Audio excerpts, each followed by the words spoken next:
We meet again. Huh? Why are you guys here? That's what we wanted to ask you. Who are you? Why did you dress up like a merchant to talk to me about our project? There's no need for us to continue this project if you still want to keep hiding things from us. I don't work with individuals I can't trust. Believe me, I didn't have any bad intentions. It's just... All right, there's no point hiding anything anymore. The building I'm trying to commission you for is not really a personal residence for me, but rather a library for children living in the desert. A library? Funded entirely by yourself? Shouldn't this be the responsibility of the academia? I've heard that the academia will be looking to prioritize the desert with the allocation of educational resources and materials. It sent over a large shipment of regular goods just last month. You're right, and I was aware of these happenings as well. I just figured what I want to do is a separate effort from what's already being done by the academia. The desert is too vast. Even if the academia spends a lot of effort trying to disseminate knowledge in those parts, it might still take decades, if not centuries, to reduce the educational gap that already exists between the two regions. And what's more, I don't know if the academia would ever reverse its stance in the future. All I know is that as a desert dweller, we should not wait passively for good things to happen to us. If we only did that, we'd never be able to stand up and hold our heads high. I don't have much longer left on this world, so I just want to use whatever time I have to contribute something to my homeland.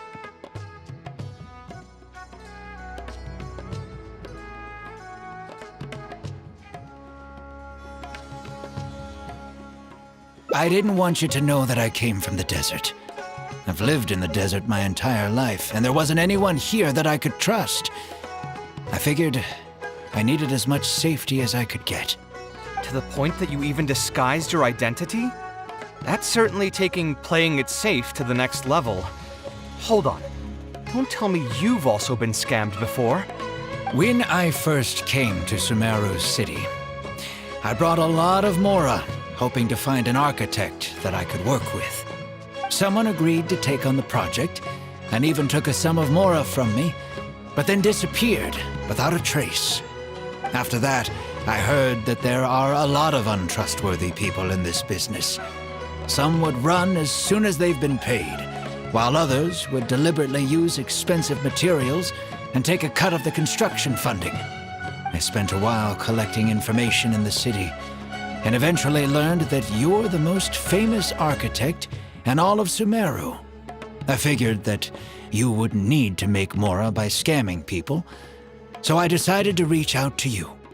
By the way, how did you know I was scammed? I don't think I've ever mentioned that to anybody. Just a hunch.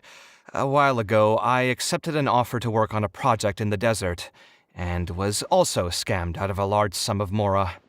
I ran into someone who was living in a pretty run-down house. I noticed a load-bearing wall on the verge of collapse, and suggested that I build a new house for him. He said that he had no way to pay for it, so I loaned him some of my own mora, and told him to get some stone and timber from the local vendors. Soon after that, I found out that he had gone gambling with all the money, and lost everything, down to the last coin. And after that, he even borrowed mora from me twice more, using a different excuse each time. I didn't even suspect him of any wrongdoing until he hired a group of mercenaries and tried to ambush me in his own house. According to him, I looked like an easy target because I was an academia scholar who didn't have any family or friends in the desert. What kind of person would just look at someone else and think, this guy looks like an easy target? Those kinds of things do happen every once in a while, yes. Folks like him are the exact reason why us desert dwellers' reputation have gone down the drain. I must apologize to you on their behalf. It's all right. You were also scammed by someone from Kasharwar after all. I should apologize to you on their behalf. Ultimately, neither of our experiences had anything to do with the desert or the rainforest. People who are new to an area are always easy targets for criminals. Yeah, you'll find both good and bad people everywhere. I can't understand the logic of those who like to take advantage of others, but I have to accept their existence as a fact of life. Anyway, I digress. Let's return to the topic at hand.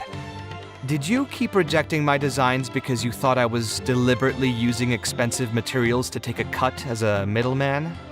That's what I was afraid of initially, yes. I eventually understood that you weren't out to cheat me. But unfortunately, I still don't have nearly enough mora to pay for the design you proposed. I've done the math and know that we should be able to make it if we cut some corners. However, after our conversations, I can see that you're passionate about your design, and I'm quite fond of the proposal as well. So, I decided to try and see if I can afford your proposal as is. I've been looking for work every day, and in another month, I should be able to cobble together enough mora to meet the budget. By cobble together, you mean you're going to spend your entire life savings on this project? But then, what will you do if something unexpected comes up, and you find yourself stuck with no emergency fund? To be honest, I haven't really thought about that. I mean, when you've lived to be my age and something happens, you can't really call it unexpected anymore. All I want is to build this library before I leave this world, so that the children of the future would have some books to read, and the desert dwellers would be able to learn their letters and pick up some practical knowledge. A while ago, I heard that the academia had decided to recruit a number of exceptional children from the desert. Of course, this is welcomed news. But as someone who spent their entire life in the desert, I still have a few concerns. I know the desert life and can predict what the problems will be. Many children from the desert have had neither the interest nor the proper environment to learn. So even if the academia would take them in, once they enter the halls, they might find themselves surrounded by other children who look and act very differently from them. And as a result, they might become socially isolated.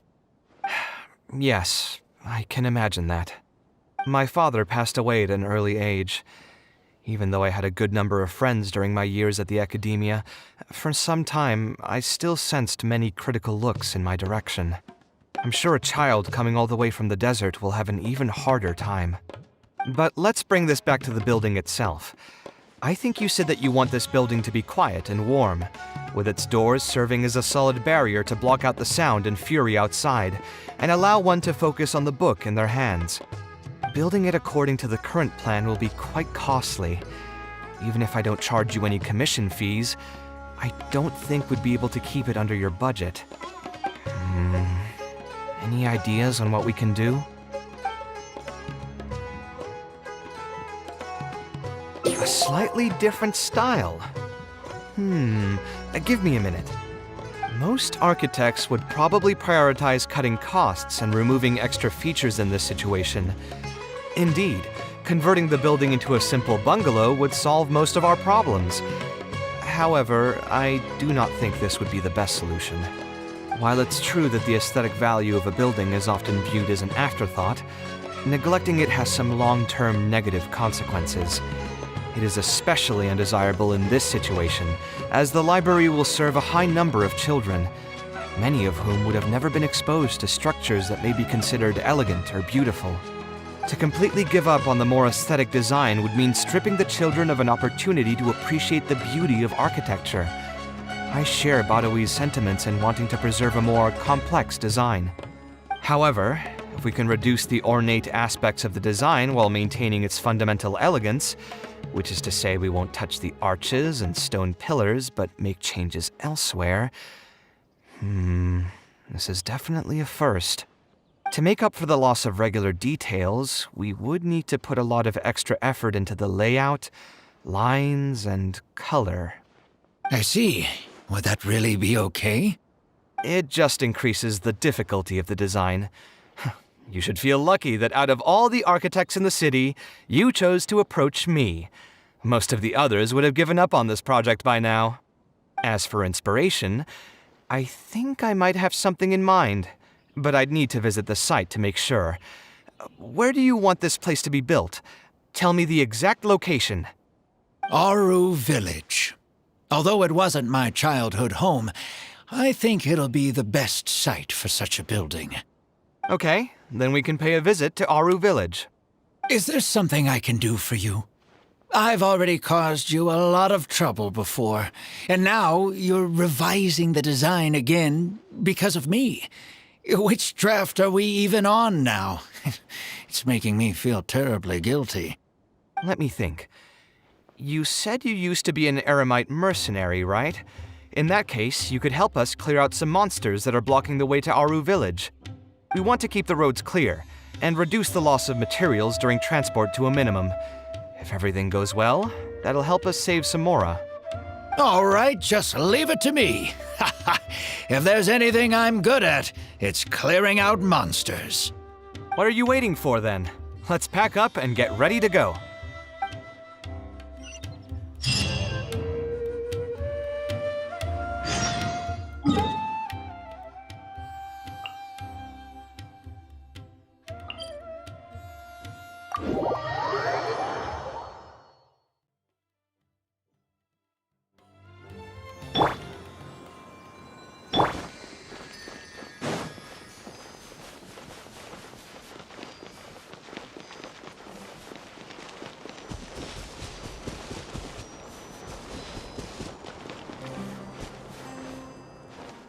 Most materials going from Caravan Ribat to Aru Village would pass through here.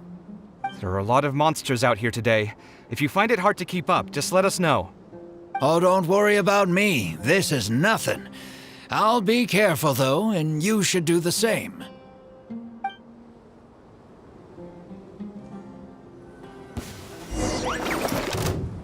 Come at me! Take. I'll protect us.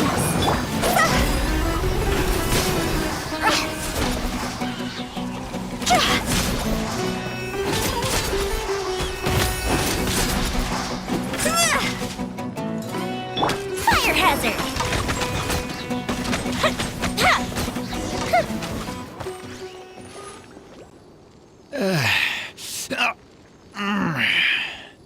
I'm fine. I've spent my entire life fighting these kinds of monsters in the desert, after all. They won't get the best of me. But it's one thing to fight against monsters, and another to fight against an old injury. It's something I picked up when I was young. There were many fights between mercenary brigades back then, and one day someone stabbed me in the back. I don't think much of it back then, but with age, it's caught up to me. Few mercenaries get to enjoy their later years.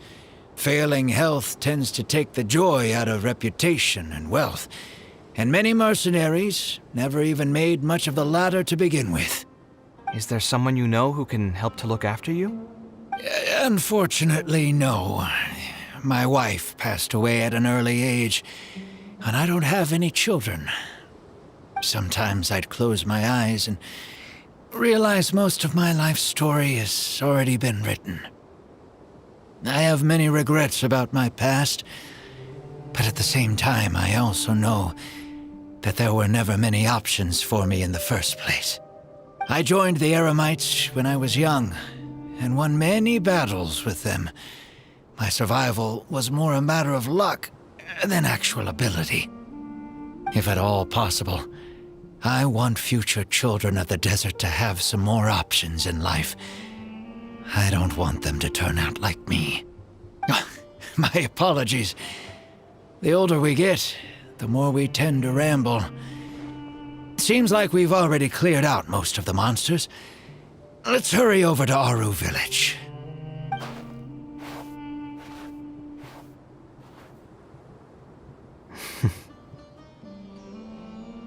I think it's really admirable of him to spend his whole life savings on people he's never met.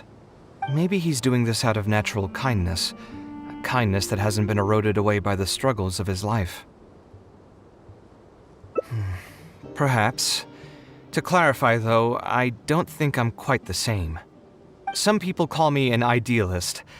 I do have some sentiments of that general persuasion, such as wanting everyone to be able to lead a happy life.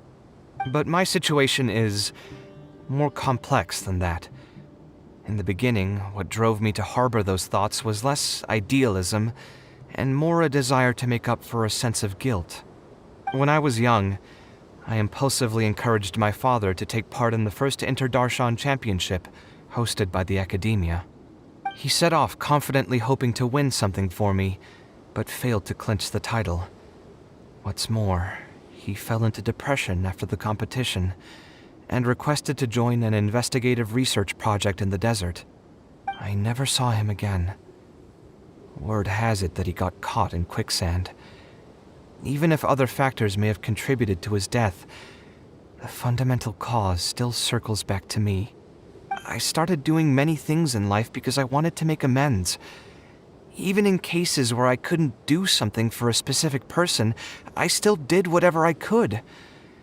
I think I just wanted to make myself feel a little better.